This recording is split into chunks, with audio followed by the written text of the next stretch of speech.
नमस्कार दोस्तों। आज हमारे साथ हैं एलआईसी के अनुभवी एजेंट मिस्टर रंजीत कुमार, जो हमें बताएंगे बीमा, बचत और वित्तीय योजना के बारे में महत्वपूर्ण जानकारी। तो रंजीत जी, आपका स्वागत है हमारे इस चैनल में। आपको भी नमस्कार सर। तो रंजीत जी, आप सबसे पहले आप अपना परिचय बताइए और आप ये बताइए कि एलआईसी से आप कब से जुड़े हुए हैं। मेरा नाम रंजीत कुमार हुआ। हम एचईसी कॉलोनी सेक्टर 1 में रहते हैं। भारतीय जीवन बीमा निगम में हम 28 अगस्त 1996 से जुड़े हैं और अभी तक काम कर रहे हैं। ये 30 साल का सफ़र है जो हमने पूरा किया है। थोड़ा अच्छा थोड़ा बुरा, लेकिन लगातार काम करते रहे और मेरा मानना है कि 30 साल तक काम करना ही एक अपने आप में बड़ी सफलता है और अभी भी काम कर रहा हूँ और अभी लगता है कि कम से कम और अगले 20 साल तक निश्चित रूप से काम कर पाऊँगा। तो अभी आपने देखा कि मिस्टर रंजीत कुमार 30 सालों से एलआईसी से जुड़े हुए हैं। अब ये रंजीत जी, आप ये बताइए कि आपको एलआईसी में जुड़ने के लिए कहाँ से प्रेरणा मिली। सर, ज़िंदगी की ज़रूरतें शायद सबसे बड़ी प्रेरणा होती हैं। मुझे काम की तलाश थी, किसी भी तरह से मुझे काम चाहिए था।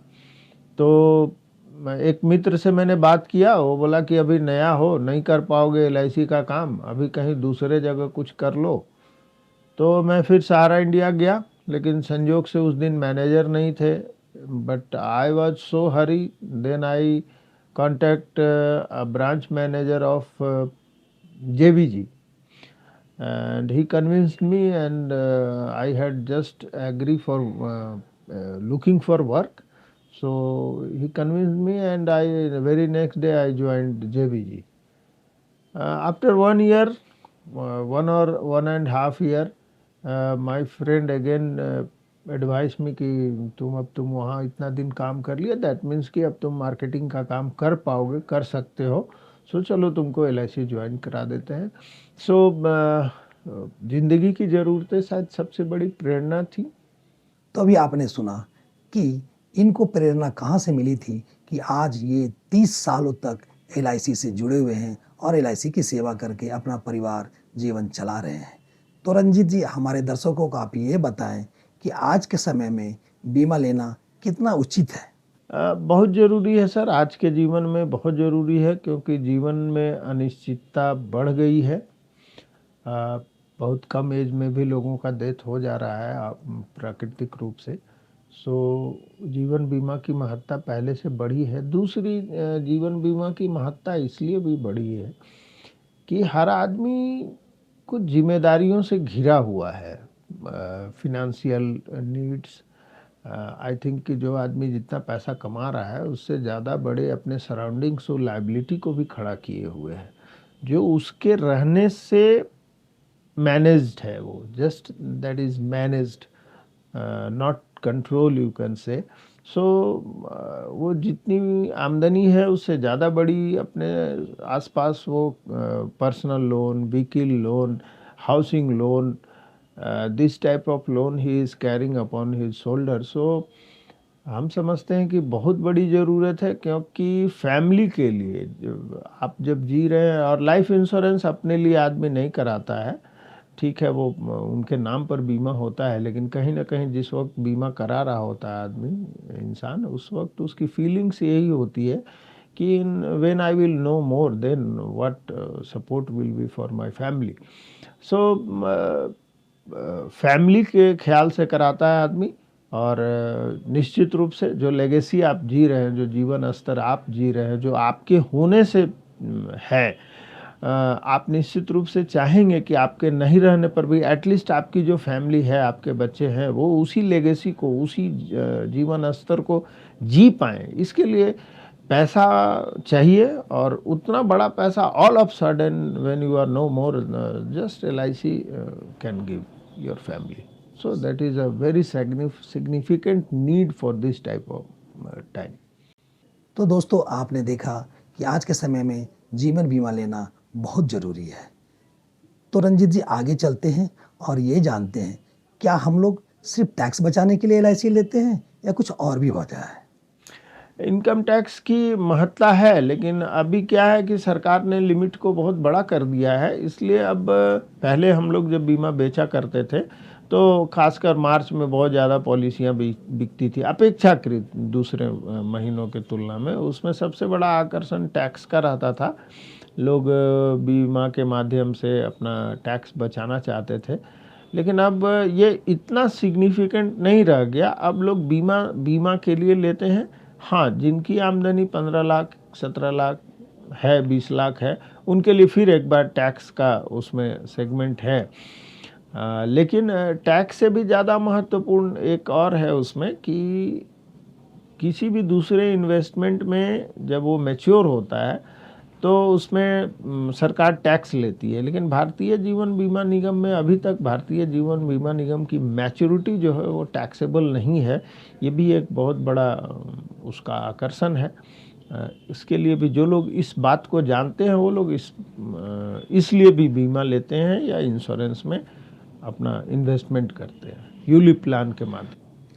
तो दोस्तों, आपने सुना कि टैक्स तो बचता ही है, साथ में हमारा जमा राशि भी बढ़ता जाता है, और अपने धन को बचाने का एक बहाना भी है कि हम जीवन बीमा करा लें और अपना धन बढ़ता जाए।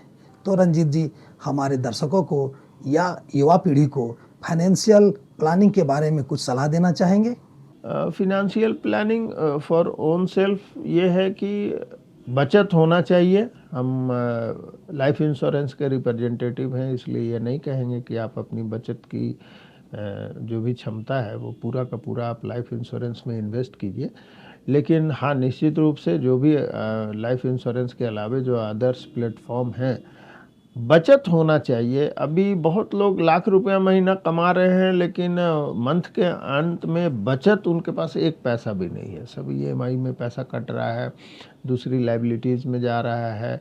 कुछ जो जीवन स्तर इतना थोड़ा सा ग्लैमराइज हो गया है, उसको मेंटेन करने में बहुत बड़ा पैसा खर्च हो रहा है।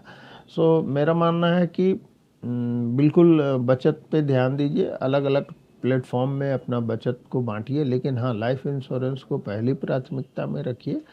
क्योंकि इंश्योरेंस के साथ एक क्या है, लाइफ इंश्योरेंस में बहुत बड़ी बात है कि जब कोई व्यक्ति लाइफ इंश्योरेंस का प्रपोजल साइन करता है, दैट मीन्स कि when he is deciding that I am going to take a policy, on that time he has a mindset that I have to maintain this premium deposit system for 20 year or 25 year, और बहुत लोग उसको जमा कर पाते हैं, उसमें सफल रह पाते हैं और इस माध्यम से वो बचत कर पाते हैं।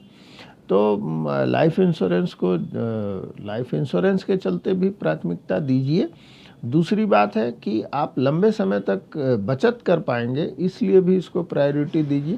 क्योंकि दूसरे और जो भी सिस्टम है, म्यूचुअल फंड है, स्टॉक मार्केट है, इसमें जो एवरेज अभी तक का रिपोर्ट है उसमें 3 साल से ज़्यादा किसी का एसआईपी नहीं चल पाता है।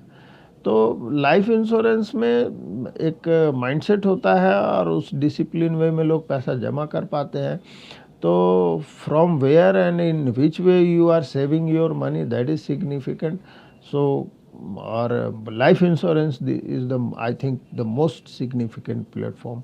सो लाइफ इंश्योरेंस को प्रायोरिटी दीजिए। हाँ, दूसरे प्लेटफॉर्म में भी इन्वेस्ट कीजिए, लेकिन बचत कीजिए। ये आपका होना चाहिए कि फर्स्ट बचत।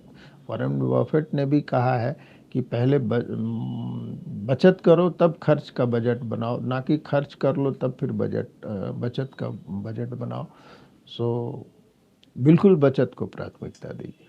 तो आपने देखा कि रंजीत जी के द्वारा फाइनेंशियल एडवाइस या सलाह कितना अच्छा है। तो रंजीत जी, आप ये हमें बताएं कि एलआईसी एजेंट के रूप में सबसे यादगार अनुभव आपको क्या रहा? मेरा अनुभव ये है कि हम एजेंसी कर रहे थे, हम एजेंसी लिए थे, चूँकि उसके पहले भी जेबी जी ये सब कर लिए थे, इसलिए मार्केटिंग का अनुभव हो गया था। लेकिन हम अपने सीमित मार्केट में घूम रहे थे, अपने दोस्तों के बीच में, परिचित के बीच में।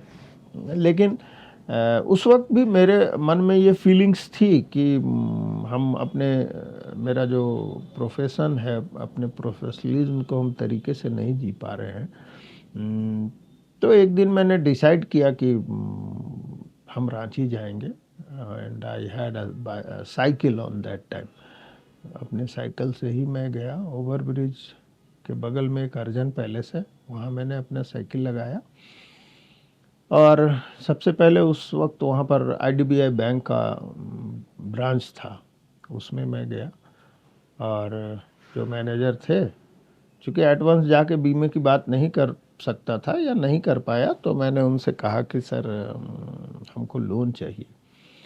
तो उन्होंने कहा कि फॉर विच पर्पस। तो मैंने कहा कि मैं एलआईसी एजेंट हूँ, अभी मेरे पास साइकिल है, एक मोपेड हमको ख़रीदना है सर। तो थोड़ा सा मुस्कुराए वो और उन्होंने कहा कि sorry, I can't give you loan for that purpose because our bank fund for some crore, क्योंकि इंडस्ट्रियल डेवलपमेंट बैंक उसका नाम था, तो बड़े लोन वो लोग किया करते। तो उस दिन मैंने अर्जन पैलेस में जितनी भी दुकानें थी, नॉट दुकान आई विल से, जितने भी ऑफिसेस थे, आईडीबीआई, करलोन, Ashok finance, housing finance, CEAT tyre, फिर सबसे टॉप में था जेस्टेटनर का ऑफिस, जो अभी क्या कुछ दूसरे नाम से वो लोग काम करते हैं।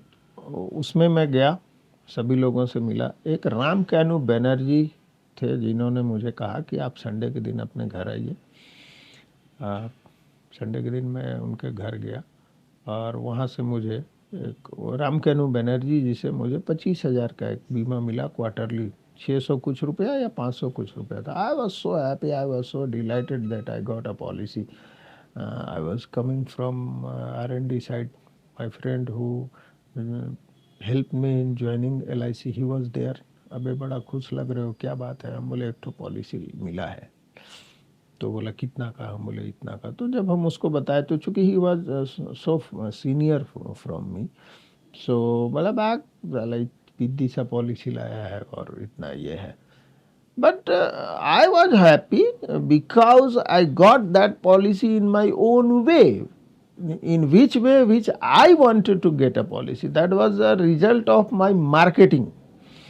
किसी मित्र से बेगिंग करके नहीं मांगा था, किसी परिचित से बेगिंग करके नहीं मांगा था। मैंने मार्केटिंग का जो प्रोसेस है उसको जिया था और उससे वो हमको रिजल्ट मिला था। उस दिन संतुष्टि हुई, अच्छा लगा, I got my confidence. Then उसी के आसपास झारखंड बना था, तो मैं फिर झारखंड के जो मंत्रालय थे उसमें जाने लगा। सिचुएशन वाज नॉट कंफर्टेबल, एक रूम में बहुत लोग हुआ करते थे, खड़े होने की भी जगह नहीं रहती थी।